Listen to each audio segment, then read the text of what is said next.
Hello and welcome into the second installment of SOSA Overtime presented by McDonald's. Along with John Bruce, I'm Dewey Dailey as we bring you into today's show. The plan for today, John, is first we're going to highlight the Chillicothe Paints and their 2023 Prospect League Championship. Yeah. And then after that, we're going to preview the leagues for football across SOSA's coverage area, which is the SVC, FAC, both SOCs, and then obviously the Shack does not have football, or at least doesn't have league football. Right.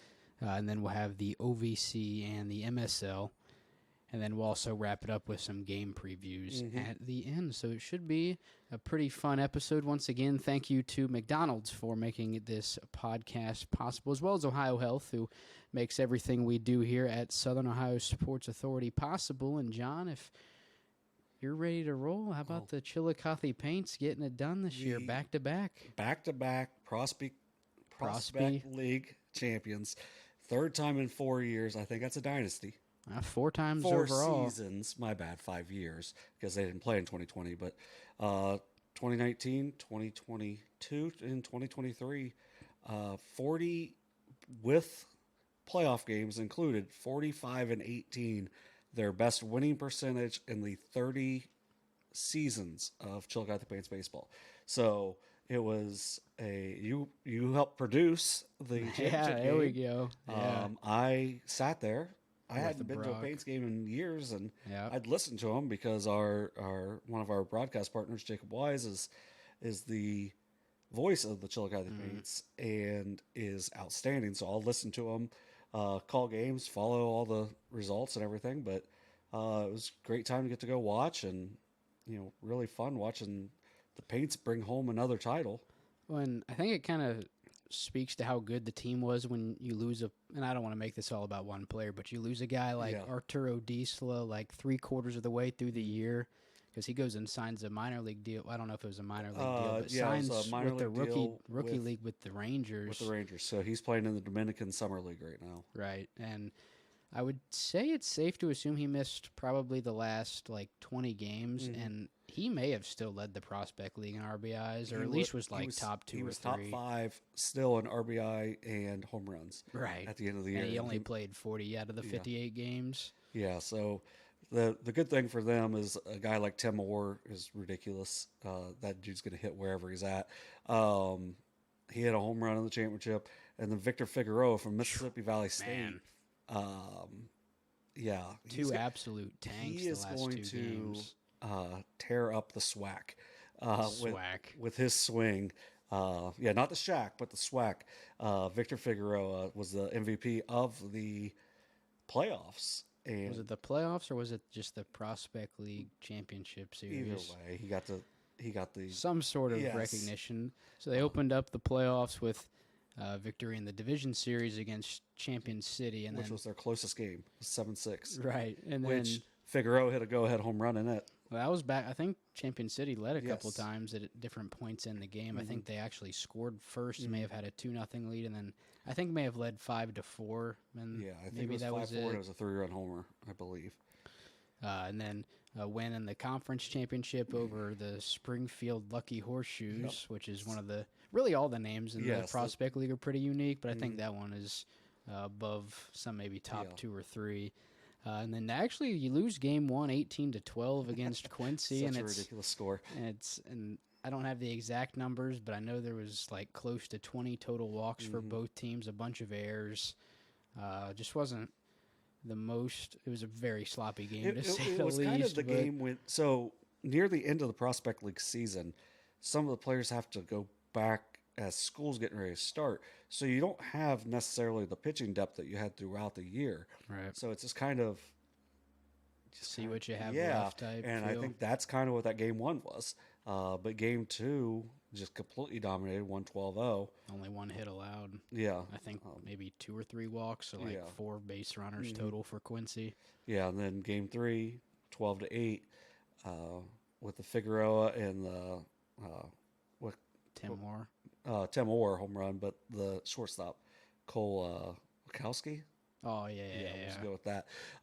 Who actually, we found out after the game, had missed the first 2 games because he was helping students move in at Finley, and then drove down for the game, took her around to BP, and then went and hit a home run and had a double in the game. So really good players there. Great organization. SOSA's Tyler Hart. What did the article say? I forget what they called probably him. the heart of the Paints or something like that. Also our Carson Francis worked there.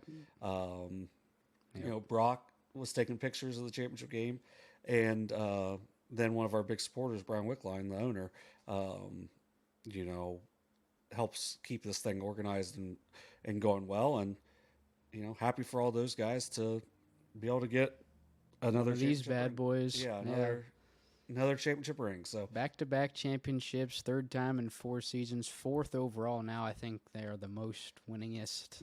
Prospect league team. They were tied with Quincy, the winner of that. Well, I think Quincy had beaten them before this recent, and I think it was another year too. I think Quincy had beaten Chillicothe twice in the championship series, so it was nice to get a little payback there. Them and Quincy were both 3-2 in championship series, and so that was kind of the tiebreaker, I guess. I don't know, but those are the 2 most storied Prospect League franchises since it really became the Prospect League in 2009. Right, so the Paints won the very first one. Second.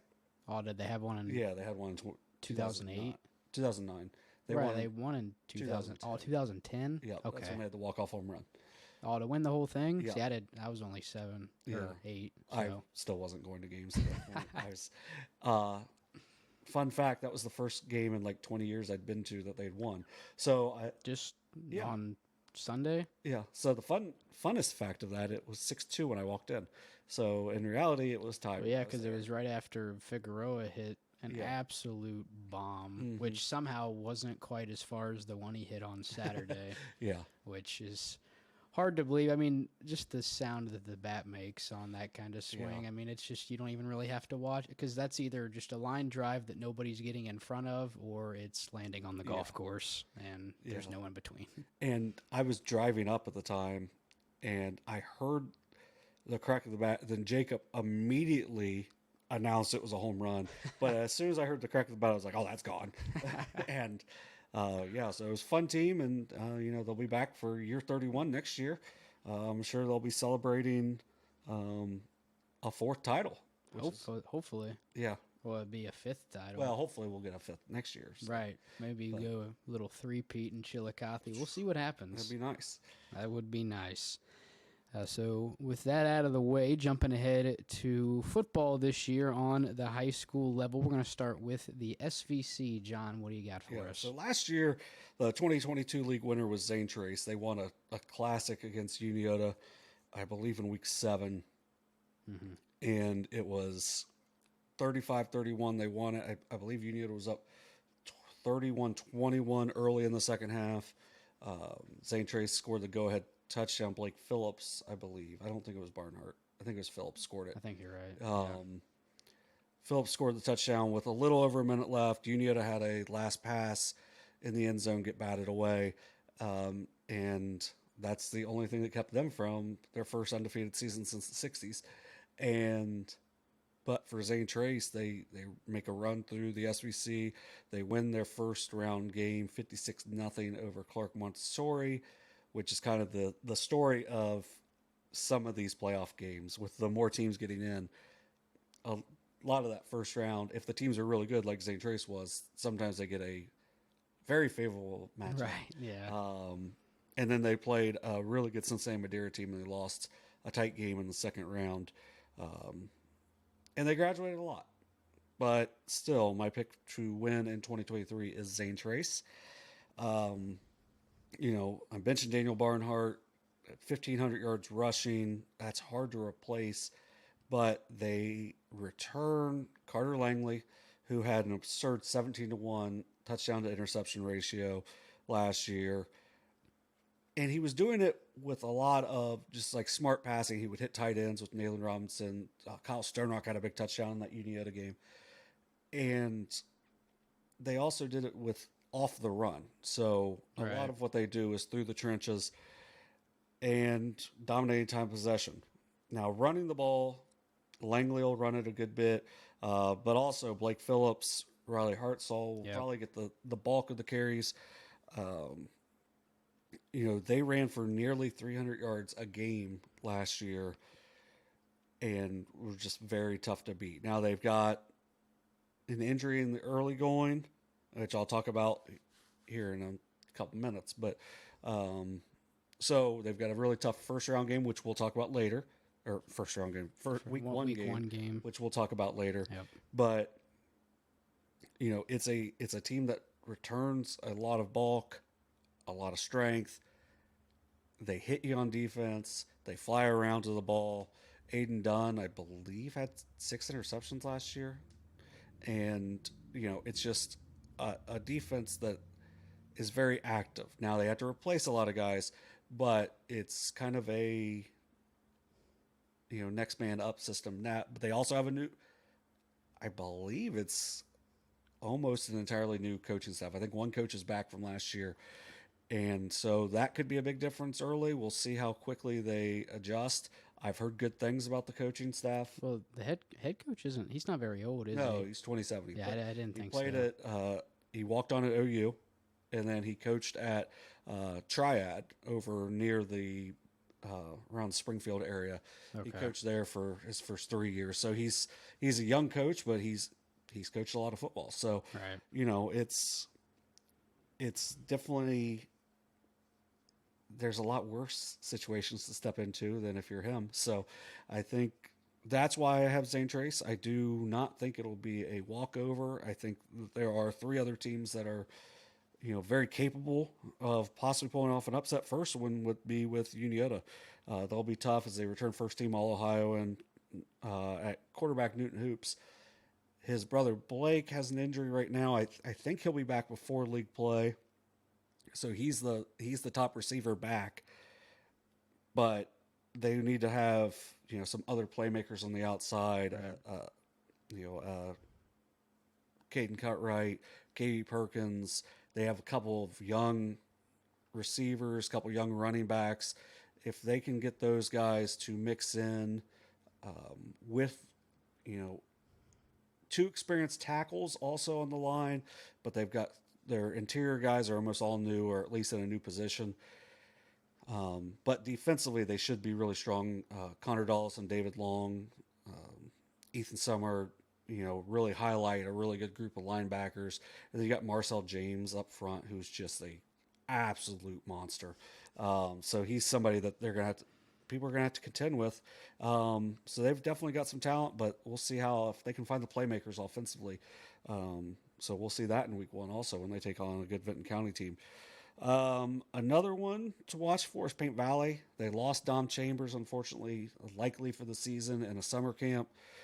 He had almost 1,000 yards last year rushing, also is a monster on defense. So that'll be tough for them to replace, but they got Bray Robertson who can really run the ball. They've got Carson Free back at wide receiver, who is had 1,000 yards last year and was double figures in touchdowns. He broke, I believe, every record for them. I'm not sure on receptions. Receptions is the only one that I'm not sure if he broke, but he broke the other receiving records that had been standing since 2003. So that's pretty good. Only a junior now also. And then lastly is Piketon. They had a rough start last year. They started off 2-4, and then they won their last 4 to get into the playoffs. Now they're all games that I thought they had a pretty decent chance to win, and they took care of business. So then they went up to Barnesville and nearly pulled off an upset up there. So they're a team. They're still fairly young, but they have some confidence going into the new year. A sophomore quarterback with the younger Gaulian and Luke Gaulian. He's got some expectations. I was Levi. He has some expectations to live up to from his brother a couple years back, and even a year before that as well. So and they've got some dynamic guys on the outside, but the offensive line's the big thing for them, is they have to replace 3-4 years, or at least 3-year starters up front. So, and Buddy Wilson, he graduated, correct? He is back, so that'll help as well. So they have a really good running back too, and and then Brent McGuire on the outside can really make some things happen. So it's a group that can play, and we'll see if they can bring things together defensively, because that was the biggest thing. But like in that Barnesville game, it was a tight, low scoring game. So they showed late in the year that they could really play some defense. So we'll kind of see for them. Now, for my player to watch for Zane Trace, I didn't directly go with one player. I went with their offensive line. Well, because Noah Fetters, who returned, went down with an injury. He'll be out a few weeks, hopefully just a few weeks. Hopefully it's not a longer-term thing. So how will their offensive line get pieced together? I know they're going to start 2 sophomores on the line, and that's where they made their hay last year, was they just bullied people up front. Right. And, yeah, Langley could connect on passing, but they went run first, and then that opened up the passing game. But I believe that if their offensive line can be ready immediately, that they can have another special season over there in Kinnikinnick. So moving on from the SVC to the FAC, last year, as it has been most years recently, it was Jackson, 10-4 overall. I think they ended up losing to Granville, or did they win that game? They and then lost lose to Watterson. The game after. Yeah. Right. So they lost to Watterson in week 13. Okay. And then they go 5-0 in the league. They outscored league opponents 244-63. Obviously, a big gap to fill at the quarterback position. You lose FAC Player of the Year Jacob Winters. He goes to OU, which I believe as of now he is still down there. Yes, and he went as a quarterback. I thought he was going to go as a linebacker, but well, he's a big quarterback. Yes. That's especially at the high school level. That's a tough dude. Even if you get to and through into the pocket, like you still got to tackle this guy that's like 6'4", and I don't know how much he weighs, He's but a monster. Yeah, that dude was a dude. Right. Yeah, and then other FAC selections that were gone, you lose Jake Wood, Bo Landrum, and Trent Evans, but you do bring back Eli Browerman and Cade Wolford, who I will say Wolford is probably one of the most versatile backs in high school I have seen in probably my life. Yeah, he's...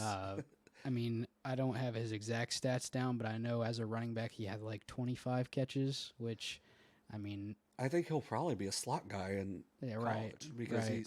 he's so versatile and he can really catch. He runs really good routes, but right now it's just Jackson finds ways to get him the ball. Right, whether it's a screen or like a Texas route up the middle or even just like a swing route. I mean, it's just one of those things where you get your guy that can make plays out in space and, just get him a one-on-one with like a DB or a linebacker and just see what happens. And then obviously the big question is it quarterback? If you look at last year's roster, the only other quarterback on the roster was Tucker Williams, which he was a freshman then. But like looking around and like looking on like SC Ohio Preps, it seems like Bodie Wolford is who's going to get moved to quarterback. Yeah. Which I'll go ahead and say I'm picking Jackson for 2023, and my player to watch is going to be Bodie Wolford, assuming he is put into that quarterback role because he's only a sophomore this year.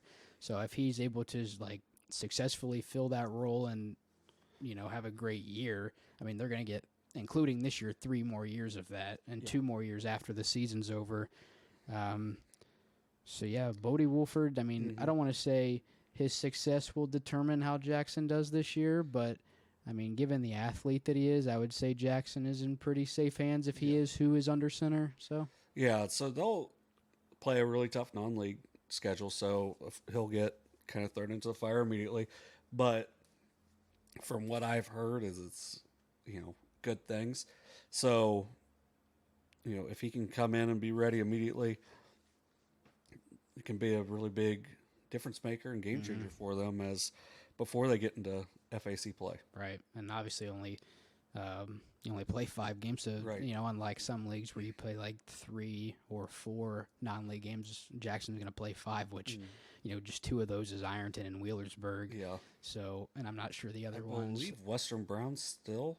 Yes, I think yes. Who's still going to be a good program. I know they're not going to. They may lost Novak, but may drop off a little bit, but it'd be hard not to after losing the highest, most decorated passer in state history passing, Joe Burrow. That's that's pretty good to do that in your career. But yeah, so I think, FAC wise. Well, I mean, we'll obviously get a look at Miami Trace on Friday, and then Hillsborough and McLean are there as well. I know in recent years, maybe not as competitive, especially with Jackson. And then Chillicothe lost a lot. You lose Dowdy. You lose your running back and a couple pass catchers as well. And then Washington Courthouse, I think they do bring back Jones and Haithcock, but I think they may have lost the most out of every team in the FAC. Lost their coach and their offensive coordinator, but they seem to find some really good athletes and do a good job of getting the ball. So if they can continue that, I think they're maybe second. Miami Trace is going to be tight with. They got a lot of their skill guys back from last year. Lose Big Guff. Yeah, lose Big Guff. And Chillicothe, though, I mean, they're in year 2 with Coach Bartholomew, and he tends to do really well in year 2. Year 1 wasn't bad. It's just year 2 is when he seems to really find what's going to make the team and the program work. Because he took Logan Elm from not winning many, as in 0 games his first year, to 11 wins his second year. So right. I don't know if Chillicothe's going to do that, but I think they're a team to not sleep on. The Eplin kid's supposed to be a pretty solid quarterback. McLean still has Potts coming back, and that kid is a I think monster. we're going to get a look at him week 2. I think at Northwest, because that was the classic last year. Right. So, so it'll be interesting. I think I hate to say it, but I feel like it's more like Jackson is going to have a pretty clear-cut shot at winning the league, and then it's like a dogfight for who comes. And I don't like saying that, but like that's just my prediction anyway. Yeah, I think I agree with you on that. I mean, I know they got a lot to replace, but it just feels like that's such a good program at this point. And right, they just have like, just kind of a mainstay name atop of the league. And I know Chillicothe has won, I think in 19 when the kid, I can't remember his name, made the last second like 42-yard field goal or whatever it was. I think Chillicothe won the league that year. And without looking, I would say Jackson's probably had it mostly every year since then. Yeah, since the FAC became a league. Right. Yeah. Was that what year was that? So I did my student teaching at Clinton Massey in 2015, which was when it was announced, because I was with Coach McSurley at the time on that day. Yeah. He was not real thrilled. So it wasn't that next year, but it was the year after. So they 17. had one. So they played one more year, and then 17. I think that's a good rundown of the FAC. I think Jackson it's kind of like Portsmouth Notre Dame in the girls' sports and the like SOC. It's just right.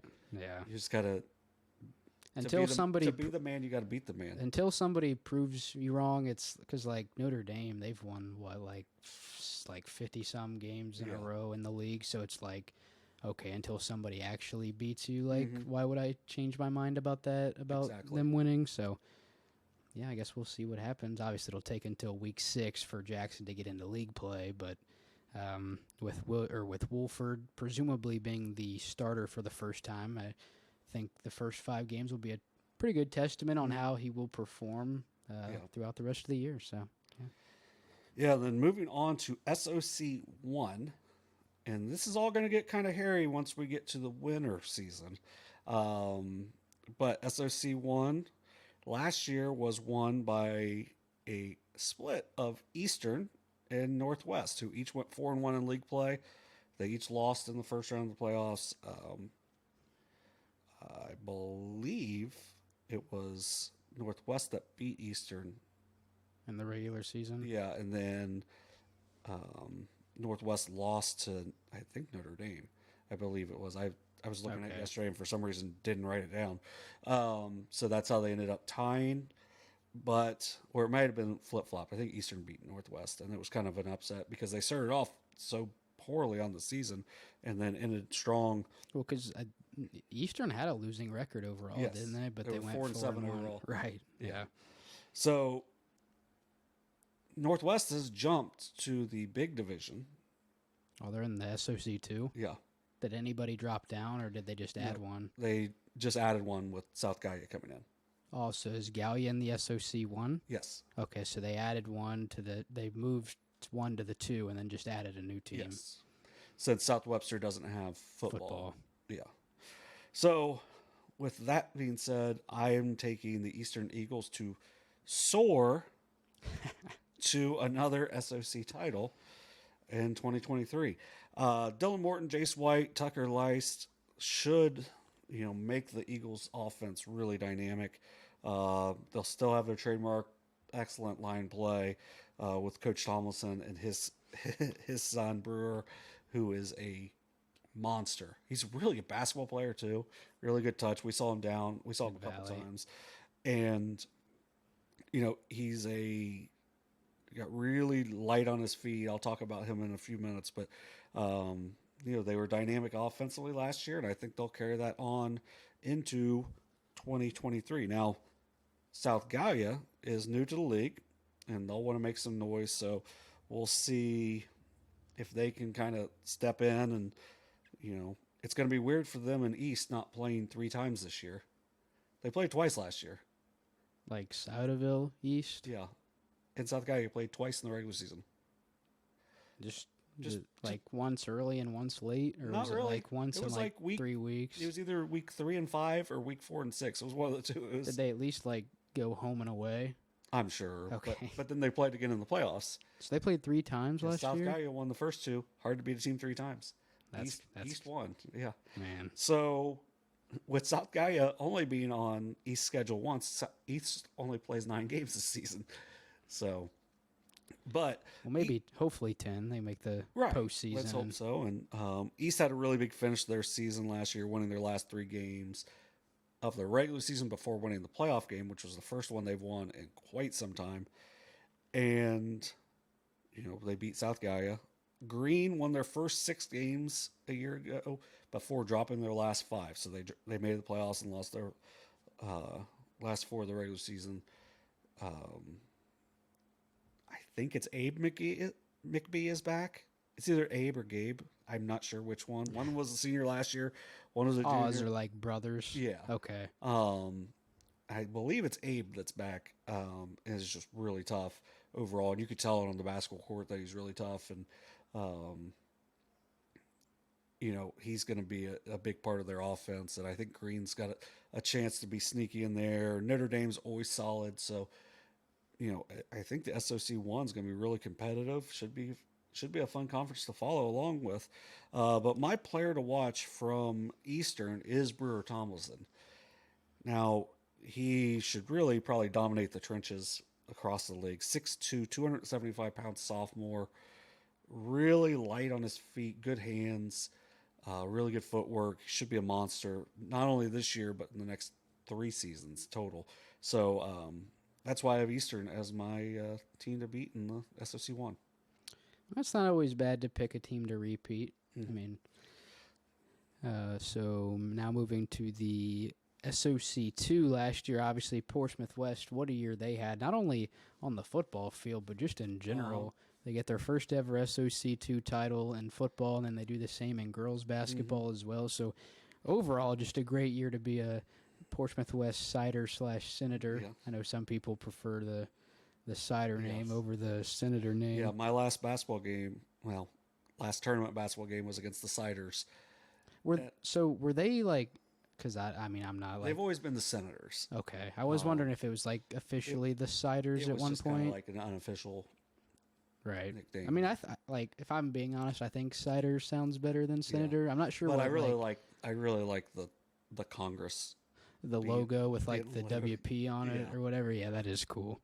But obviously a great year for Portsmouth West last year. They go 11-2. They go undefeated in the SOC 2, but you lose a lot this year, right? Yeah. You lose Ryan Sissel to Marshall and Mitchell Irwin to Marshall. So I'd say there's going to be a lot of green Marshall going on in Portsmouth West at really any time this year. But Sissel, 1,751 yards, 23 rushing touchdowns, not only on the offensive side of the ball, but on the defensive side of the ball. I mean, 155 tackles. That was a team high. For Irwin, 2,045 yards, 24 touchdowns to 11 interceptions. So you lose both of them, but and obviously that's going to hurt a lot on offense. But defensively, they really, I mean, they lost Sissel, obviously, but and some other players as well. But you bring back a lot. You bring back 5 of your top 6 tacklers. You bring back Jeffrey Bishop and Cole Tipton, who both, I believe, were corners. They were released in the secondary. I'm not sure if maybe one was a safety, but I believe both were corners. They were 1 and 2 on the team in interceptions, Bishop with 4 and Tipton with 3. And then you also bring back Cole Windsor, who was second in the team in tackles behind Sissel.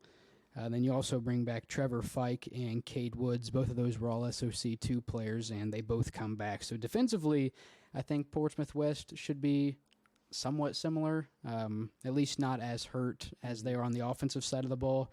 And then their quarterback situation is kind of similar to Jackson's, to where you have Brody Hall, who is a sophomore and was kind of like the only quarterback on the roster if you look at last year's team. But there have also been, I don't know, rumors, but whatever you want to call what is written on Southeast Ohio Preps, that Cole Tipton is going to make the jump from receiver to quarterback. So obviously he's a senior. Hall only a sophomore. Tipton's a really good athlete. Right, and I think when you have a receiver like Bishop, who led the team with 32 catches, 883 yards and 14 receiving touchdowns, that makes the transition to quarterback a little easier when you have somebody like that. And then obviously the running back hole is going to be pretty big to fill as well. As it looks right now, it looks like Mason Parker, a junior, is going to step into that role. Only 190 yards last year. He was all SOC second team.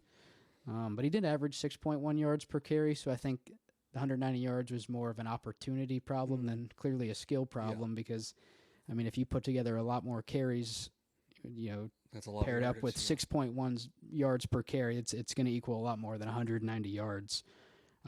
Now, with all of that said, I am going to go with Wheelersburg to win the SOC 2. They bring back 7 of their 9 All-SOC selections from last year. They get Devin Lattimore as wide receiver, and presumably, I would presume he will play a little bit of DB as well, but they get him from Portsmouth.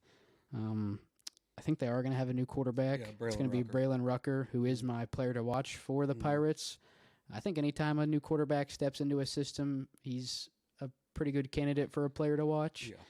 I'll go with Braylon Rucker as my player to watch for the 2023 SOC champion Wheelersburg Pirates. So, I don't know if they have a cool slogan or anything, but I just know they're really Berg good. is the word. Yeah, Berg is the word. I think the Berg will be the word in the SOC 2 this year. But I really think Portsmouth West could heavily contend with them again this year, and I think that game, I think that's the Week 10 game. Week 10 game, yeah. So I really think both teams could go into that game 4-0 in the league, and it could come down to that once again. So, Waverly will probably be decent. Yeah, I know.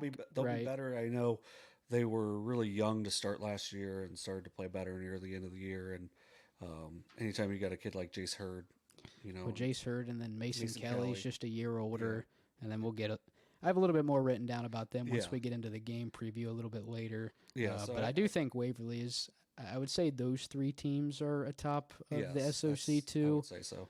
I know Menford. Valley, I think Menford will be okay. I think is Jeff Pika, he's still a senior, and he was top 5 or 6 in rushing just in our coverage area. Yeah, Pika is... Because Pika's tough. Or, I mean, you could tell just by watching, because I think he was kind of the 6th man for their basketball team, and you could just tell he's kind of one of those gritty players and definitely not somebody I would want to try to tackle while they're running at me. So, we'll get into Waverly a little bit later on, but I am going to go with Wheelersburg as my 2023 pick. So, then we're going to jump into the Ohio Valley Conference.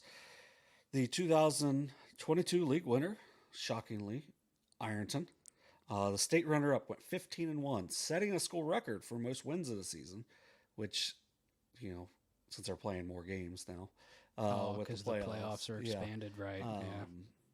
But they've been the top seed, I believe, the last 5 seasons. I think those are all under Trevin Pendleton.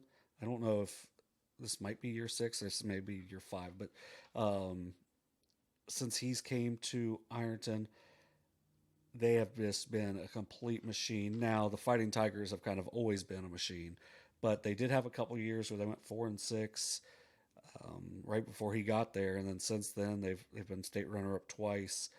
They've just been unbelievable in that time frame, and hopefully one of these years they can break through and lift the big trophy and not just the pretty big trophy. Yeah, because the runner-up trophy is pretty big too. But who will win in 2023 is kind of more of a question that we can legitimately ask in 2024, because it's going to be Ironton. Gaia. This is a very good league, though. You had Colgrove, Fairland, Gaia Academy, Portsmouth, Rock Hill, all make the playoffs last year, including Ironton. Is Chase Hall back for Colgrove, or is he graduated? So, he had like 2,000 yards last year. Yeah, he was a monster. Yeah, so that's going to be a huge hole for them to fill. But I think once Ironton goes back to being independent, I think that's after this year. It could be in 2 years. Well, I think we said they're staying in like every they're other staying sport. in every other sport but football. So until then, it's the Fighting Tigers Conference. They graduated most of their skill players, but they returned 4 or 5 starting offensive linemen, including 3 juniors that started as sophomores in the state championship game. So, I mean, they've got a bunch of experience. Yeah. So they have a knack for finding spots for their super talented roster to kind of fill in. Gaia played them tough last year.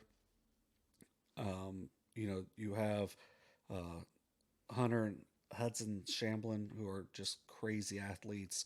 I think Hunter was the one who got hurt last year. I think Hudson stepped in and played a really big role for them. And I think Hunter's coming back to play quarterback instead of running back this year. So they're going to get the ball into Shamblin's hands at a lot of opportunities, and they'll try to be dynamic with that. They're a team that can definitely make a big run. I think they may be able to push Ironton. We'll see. I think if that game was earlier, I think Gaia may have a better chance, but that's later in the season. So Portsmouth's put up a lot of points the last few years. Obviously losing Lattimore is going to hurt. And you lose kind of starting quarterback. As I say, kind of an unknown at quarterback as well. We'll see them, I guess, tonight when this comes out. Right, when this comes out, it'll be Thursday, but at the time of recording, only Tuesday. So we've got a couple days, but then Fairland returns a 3-year starter at quarterback. So I think with it's a very good football conference, and I think it's really boosted because of how good Ironton is. So everyone else has got to step their game up. And that's why you have, out of an 8-team conference, 6 teams make the playoffs last year. Right. So for me, my player to watch, Sean Terry. He's a 3-star recruit. He's a wide receiver. They'll look to get the ball in his hands as much as possible. He had the go-ahead touchdown catch last year in the state semifinals when they were really taking away Ty Perkins, who's at Cincinnati now. Right. And, he did a really good job last year. Had a couple catches in the championship game. He's a really big-time guy to watch. They'll find a new quarterback in there. I don't want to say who it will be for sure. I saw a couple names, so, I don't want to throw it out there in case it's wrong. But we'll see how ready they are in week 1. Right. The tank will be rocking. Yeah. So we'll talk about that a little bit later as well. So on to the MSL. Starting to sound like a broken record. Last year it was Bloom Carroll. They go 14-2, 7-0 in the MSL, state runner-ups in Division III. I don't see that. Well, at least I don't see the MSL side of things changing in 2023. It was their 3rd straight year going to state. It was their first time winning. Was it? Yeah, winning at the state semi. But in 2023, I don't see the league, at least in terms of Bloom Carroll's success, changing. They haven't lost an MSL game in 3 years. They're 18-0 in their last 18. You've kind of seen a team in Amanda kind of take a step back a little bit. Mm-hmm. I know they won the state title in 2000 and I think 2001 as well. And even up to like 2021, they were like extremely competitive. Yeah. And then last year, it just seemed like a big drop off. They And were I'm sure very young. I'm sure this year will be a little better, but I don't think it'll be enough to contend with Bloom Carroll, who Right. is returning their quarterback, Yeah. who has one of the more interesting names I've seen, and I'm not sure how to pronounce it. It's Ethan Thantanavong. It's a very interesting Just looking say it with name. confidence. Whatever you say, I Ethan Thantanavong. All right. I like it. Thanthanavong. Yeah, you're good. I Good, think Theo Vaughn. Theo Vaughn. Yeah. There we go. But I think also Taze Valley could contend. They got a new coach in Brian Cross, and Taze Valley's always. I mean, that's it. They're strong. Right? And I think they're actually making the jump to the OCC. OCC, yeah. I think that's next year. Yeah. And that's going to be going along with Logan. Logan is finally jumping into a conference. They've been independent for a while. Mm-hmm. Yeah. And then I think Logan Elm out of the team, because Taze Valley is not exactly in our coverage area. Amanda's not really either, and Bloom Carroll is kind of, but not really. Yeah. The teams in the MSL that are mainly in our area is like Logan Elm and Circleville, and that's mostly it. Yeah, Fairfield Union. Fairfield Union definitely is. I forgot about them. But out of the teams that are closer to home for us, I would say Logan Elm is probably has the best odds to contend. You lose Blayton Reed and Braylon Baker, who are two big heavy hitters, but you bring back Aaron Walters at quarterback. So anytime you can bring back a seasoned quarterback, that's always going to help your team out. But for my player to watch for Bloom Carroll, I am going to go with Mr. Thanthanavong. Threw for 1,230 yards, 10 touchdowns. I mean, the kid started in a state title game. So anytime you can bring somebody back with that kind of experience, you're probably in for a good year. Yeah. So, yeah, I'm picking Bloom Carroll in 2023. Yeah, so I can't argue with that at all. Mentioned Coach Bartholomew earlier, and his son is now at Wade. Yeah, Wade is at Olentangy, who led that Bloom Carroll program up until last year, And stepped away, and then they don't lose a beat. Like Right. they didn't. I think they lost week 1, and they just rolled after that. And it's a outstanding program. That's really impressive what they've done, what they've been able to do at Bloom Carroll the last number of years. And I look to see that continue at least in league play, and I would say probably beyond as well. So with all the leagues out of the way, we'll jump into our game previews for the week. We are going to have 6 total, but the plan, and obviously this is a bit different of a week for us as we're doing 2 football live streams instead of just traditionally 1. So we're going to have 4 at-large game previews, and then we'll preview the streamed games, which will be 2 this week, but normally it'll just be 1. So we may do 5 at-large going forward, or just stick at 4. Well, and then probably once league play starts, we'll probably do the game of the week in each league and whatnot from there. So for the first game preview, John, do you want to take it with Zane Trace and Logan Elm, or would you like me to start with Fairland at West? I'll go. Okay. So Zane Trace, Logan Elm. Last year, Zane Trace took the game 25-13. Which you can find on our YouTube channel. Yes. And, it's a game that doesn't always play out how you think it's going to. Like 2 years ago when Logan Elm was coming off a really bad year, shocked Zane Trace at Logan Elm in overtime. So you kind of never know, especially when you're going up there to Logan Elm, where they've won the last 2 matchups between the 2 teams. Now, Zane Trace has a lot of players back, including Carter Langley at quarterback. His favorite target on the outside, I mentioned him at cornerback, but wide receiver Aiden Dunn, who led them in touchdowns last year also. They're going to try to get that running game going, but as I mentioned earlier, they're very inexperienced up front. So how are they going to mix in with the 2 sophomores and then presumably another new starter filling in for Noah Fetters? That's going to be maybe where Logan Elm has a little advantage because they return a lot of their line. They went 8-3 last year. They lose a lot of talent, like you mentioned with Reed and Baker. And then also the Aaron Walters? no, the shooter, basketball. He was Holbert? Yeah, Holbert. Tall Tanner Holbert. Yeah. Is he back? No, he graduated. Yeah, he graduated, but he had a good year for him last year after not really playing. But they return quarterback Aaron Walters, which is always a good thing. You return your quarterback. Some nice pieces on the outside, and Landon Thompson and Carson Summers, and then also Camden Red. They've got some nice athletes, a good offensive line. That's going to make this game really tough. And the game's going to be one up front. I think the Braves have an experience edge there, but the Pioneers might have some nastiness edge there. Right. Because, they still, those guys have won. They've won a lot of football games. And, they've done it, at every level pretty much throughout. It's coming up. It's Zane Trace is winning those middle school. And then a lot of times the JV, I know Unita won it last year with the JV league, but a lot of these guys are getting some really good experience, and that one's going to be I would say almost a coin flip. I think I would give a slight edge to Logan Elm since they're playing at home and they appear to be healthier.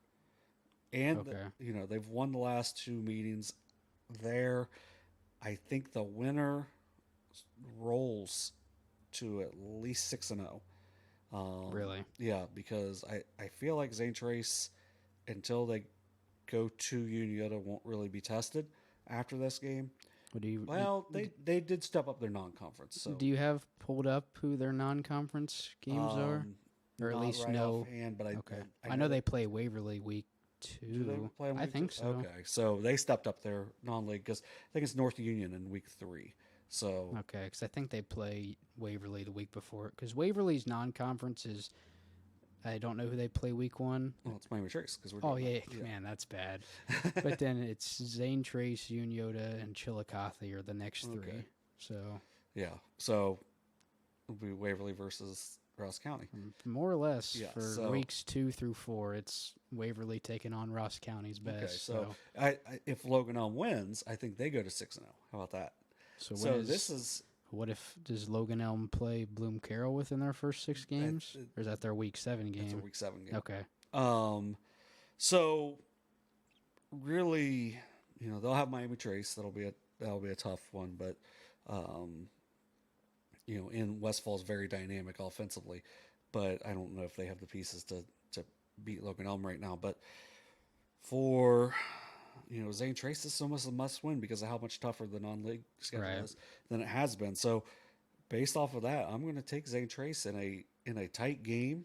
I think the kicking game may decide it if Landon Robinson's back kicking again this year. He had a good year last year for him, and I think that can make the big difference for them. I'll take them by a point. I'm going to take them 21-20. Did you look at the game spreads at all before? No, I did not. I didn't take a look either. Those are always kind of fun to look at. Yeah, the Ironton Wheelersburg one was too crazy. So, what was it? It's like 21, I think, on CalPreps. The spread is. Oh, I don't think it's up yet. I think it'll be up on fantastic50.net tonight. Okay. So by the time you guys watch this, you can check to see what the game spread is on there, and that's a little more accurate on there. So like an Ironton minus 21 point spread. Yeah, and that was on CalPreps, but they only focus on what had happened the year before because they don't have anything initially. So early in the season, it's not very good. Later in the season, it's pretty good. So for one of our other game previews, we're going to do Fairland at West. Last year, that's actually the only regular season game that the Senators dropped. It was a 14-13 game in Proctorville. For Fairland, they do return their senior quarterback in Peyton Jackson, who was injured in, I believe, their 7th game of the year, so he missed the final 4. And then you have Bryson Hunt as well, returning a receiver who actually stepped up into that quarterback role once Jackson went down. Now Proctorville, so Fairland's on the outskirts of our coverage area. So if you haven't seen Bryson Hunt compete, that kid, that would be a good. That was in the conversation for our live stream for this Friday. It was between Fairland and West and Miami Trace at Waverly. But with given how local Waverly is and how not local Fairland is. Yeah. It's because Fairland is close to a 2-hour drive. Yeah. And, that's not the most ideal place to lug around a bunch of equipment. But, yeah, they are the but for, like, with Hunt, like, once again, like, he's a dog. Like, that dude is just a straight competitor. So it doesn't surprise me that he would step into that quarterback role. But in just 6 games last year for Jackson, 1,269 yards, 14 touchdowns, 6 interceptions. So the dude's averaging 200 yards and pretty much a little over 2 touchdowns a game now. Hunt, in those 6 games, 604 yards and 6 touchdowns. So he's averaging pretty much half of the passing stats for Jackson. He's averaging just a tad over 100 yards and averaging right at 1 touchdown per game in those first 6 with a healthy Jackson. I think that matchup between Hunt and then presumably Jeffrey Bishop or Cole Tipton at cornerback will be a good matchup to watch. The thing for West is even if you put an athlete like Cole Tipton at quarterback, I think that's still going to be kind of a feeling out game because it's really the first time you're playing in a game that matters. I mean, obviously you get some like scrimmages against other teams, but those don't quite have the same leverage or they don't mean as much. Right. So I'm going to go with Fairland just because I think when you can return a wide receiver and quarterback combination that did as much as they did in those 6 games last year, or at least in my mind, that should make you a pretty heavy favorite. I'm not saying West can't do it because we've already talked about how good defensively they are. So, if the Windsor and Fike kids are able to, create pressure, and I can't remember the defensive lineman's name, Cade Woods, if they're able to create pressure and get to Jackson in the pocket, that, pressure beats coverage. So if you're able to create pressure, it could shake things up a little bit. But offensively, I just think West is going to need a game or two to maybe get in the complete swing of things. So I'm going to go with Fairland in week 1 and get their – I'm not sure if they played in 21. I know it's usually a pretty good game. But I think it might be a little – I think it could be low scoring again. I think maybe not 14-13, but like something similar to that, like 20-17 or like 21-20. Something like that, but I am going to go with the Dragons in week 1. Yeah. So we'll go on to my second game, which was Wheelersburg at Ironton. The Tank will be rocking. And it's the best non-conference rivalry game in Southeast Ohio. Now, Wheelersburg also has big non-conference rivalry with Jackson, but they're not necessarily neighbors like Ironton and Wheelersburg are. And Ironton and Wheelersburg throughout the years have competed against each other at high levels, and they each program's won multiple state championships. And they each just have excellence breeded from the time they're a little tiger, a little pirate, or a little fighting tiger. Yeah, so they're teams that expect to win, and when they have a bad season, it is definitely an outlier. So for these two, they both are going to replace their quarterbacks, so that's a huge matchup. Braylon Rucker for Wheelersburg, I'm sure, Pirate fans would probably prefer his first game be at home as opposed to having to go at Ironton. Yeah, maybe not against Ironton as well. But everything I've heard and just watching him in basketball last year, like you can tell he's got it. Like he's going to be a competitor. He's going to be, maybe it's a little different Wheelersburg team because they might air it out a little bit more, but they've got, an outstanding young quarterback. It's going to be tough first matchup for him. A new quarterback also for Ironton. So we'll kind of see, that's going to be an interesting matchup. Right. Which quarterback handles the pressure of the Friday Night Lights better early? Which team can run the ball and be a little more dynamic and ease things up for the quarterback, I think will be huge as well. Ironton graduated a lot of skill position guys, a lot of guys going on to play at the next level. It's a huge test as the Pirates sail into town. There we go. Yeah. There we go. And I already got a Soren, and then make the Tigers walk the plank. Yes. So, this is typically the winner of this typically is the favorite coming out of Region 19, and that's always on display in Week 1. It's a great game for the local area. I know there's it's going to be on Spectrum. News is covering it. So really? Yeah, I don't know if our guy Marty's going to be on the call. I hope he is. Marty Bannister. Yeah. Because he's doing the Spectrum games this year, and it's an Ironton team that's led up front by Noah Patterson. He's their senior returner up front, but they have 3 other junior starters back with a lot of big game experience, obviously playing in the state championship game a year ago. Sean Terry's going to be a matchup nightmare. Now him versus Lattimore could be really fun to watch if that's that matchup on the outside. If Rucker can find the chemistry early with Lattimore on the outside, that's going to be something to watch for sure. Landon Hutchison is a monster for the Pirates. I think it's going to be a low-scoring game just because of the new quarterbacks. Well, last year it was 13-3, wasn't it? 12-3. Oh, 12. Man, 12-3. That's something. Yeah, so I think it's going to be a defensive matchup. I think the offense can kind of start a little slower with the completely new skill guys. So I'm going to take Ironton, Fighting Tigers, go Tigers, in a low-scoring game. I'm going to say 17-7. 17-7? 17-7. Who scores the touchdown for Wheelersburg? I'm going to say Hutchinson. Hutchinson? Yeah. Okay. And then our last at-large game preview is London at Washington Courthouse. These two teams have not played since 2018. In that game, it was a 57-7 win for the Red Raiders. But Courthouses came on since then. That's why it got picked back up, I'm sure. So London goes 8-4 in 2022.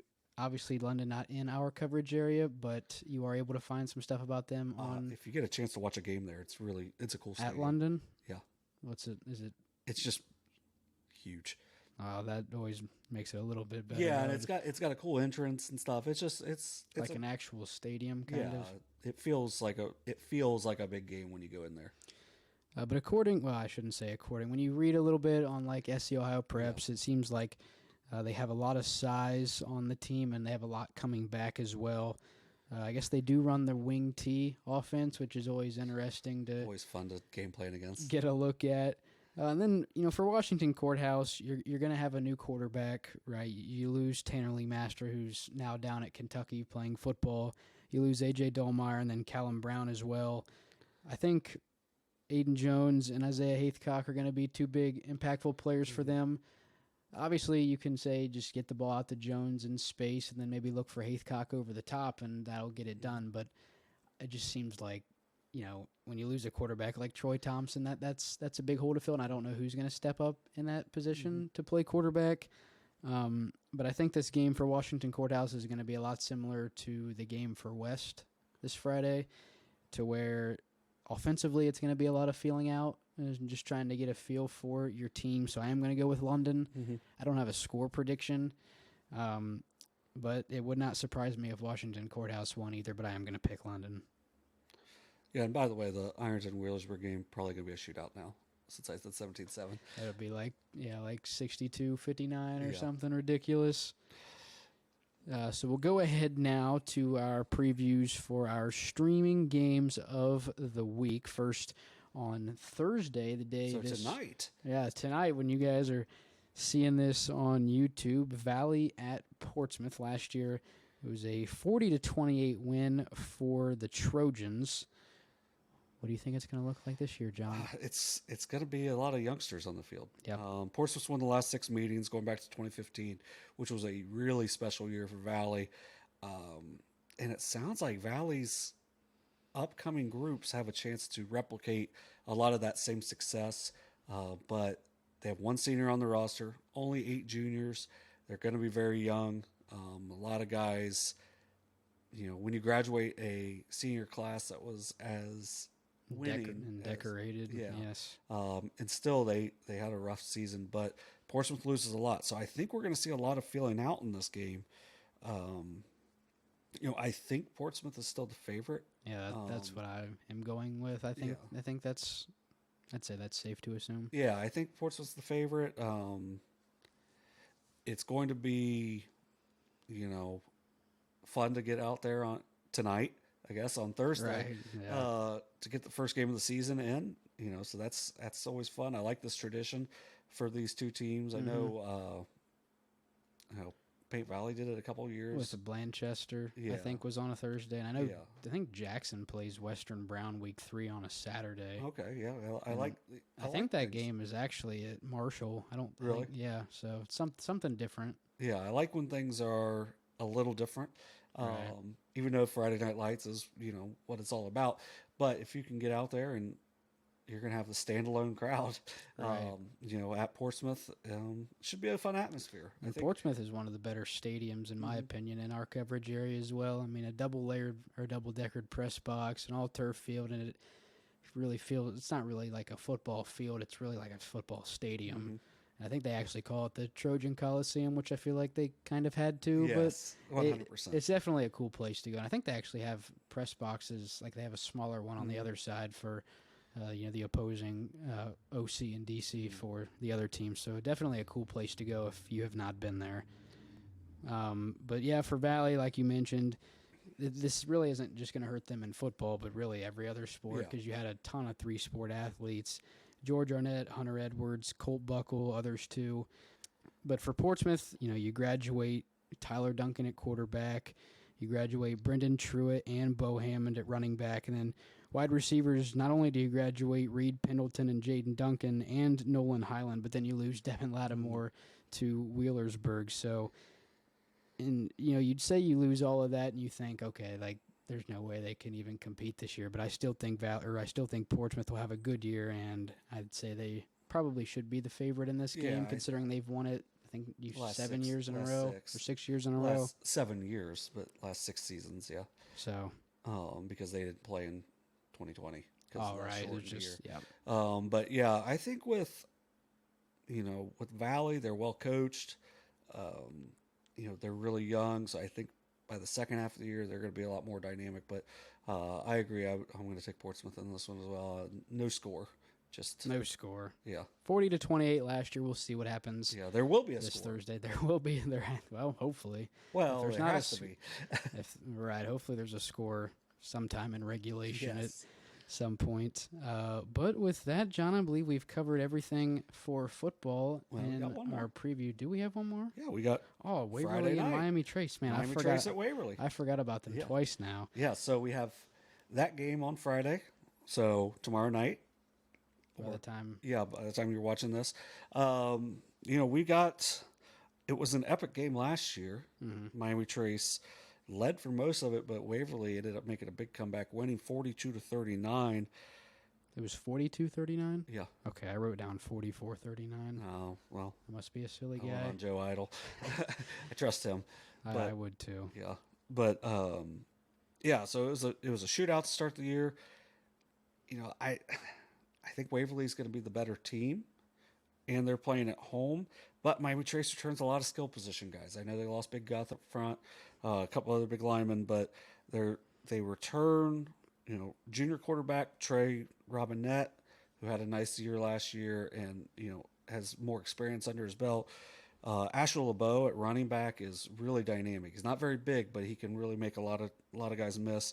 On the outside for Robinette, he's got weapons in Garrett Guess, and then sophomore Connor Napier had a really big game against Unioda in that not foundation game, Jamboree game the other night. Yep. And that should give the Panthers a versatile offensive attack.